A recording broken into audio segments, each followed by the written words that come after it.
नागपूरकरांसाठी एक मोठी बातमी आहे। मध्य रेल्वे नागपूर विभागाने नागपूर ते पुणे आणि नागपूर ते मुंबई दरम्यान वंदे भारत स्लीपर ट्रेन चालवण्याचा प्रस्ताव रेल्वे बोर्डाकडे पाठवला आहे। जर रेल्वे बोर्डाने यावर सहमती दर्शवली तर येणाऱ्या काळात प्रवाशांना आणखी एक मोठी सुविधा मिळू शकते। नागपूर येथील विभागीय कार्यालयात आयोजित पत्रकार परिषदेत विभागीय रेल्वे व्यवस्थापक विनायक गर्ग यांनी ही महत्त्वाची माहिती दिली। नागपूर ते पुणे आणि नागपूर ते मुंबई अशी वंदे भारत स्लीपर ट्रेन सुरू करण्यासाठी रेल्वे बोर्डाकडे प्रस्ताव पाठवण्यात आला आहे असं त्यांनी सांगितलं। या मार्गावर प्रवाशांची वाढती संख्या लक्षात घेता या मार्गावर गाड्यांची आवश्यकता असल्याचंही ते म्हणाले।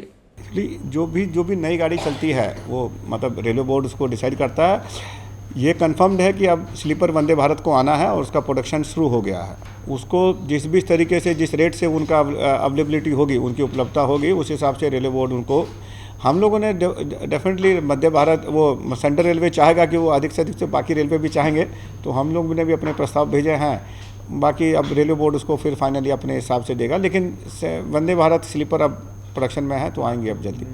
पुणे और मुंबई का भेजा है, मतलब मैं कह रहा हूँ कि सभी रेलवे ने भेजे हैं। हर आदमी चाह रहा है कि स्लीपर वंदे भारत सबको मिले, फिर रेलवे बोर्ड अपने हिसाब से करेगा।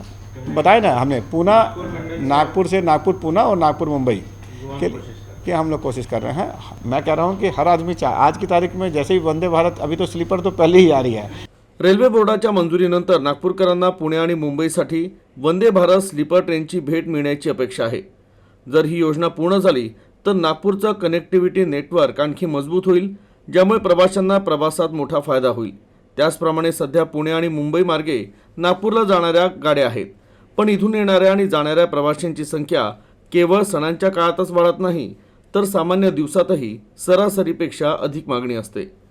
त्यामुळे नागपूरहून पुणे आणि मुंबईला वंदे भारत ट्रेनची आवश्यकता आहे। सध्या नागपूरहून 3 वंदे भारत गाड्या धावत आहे।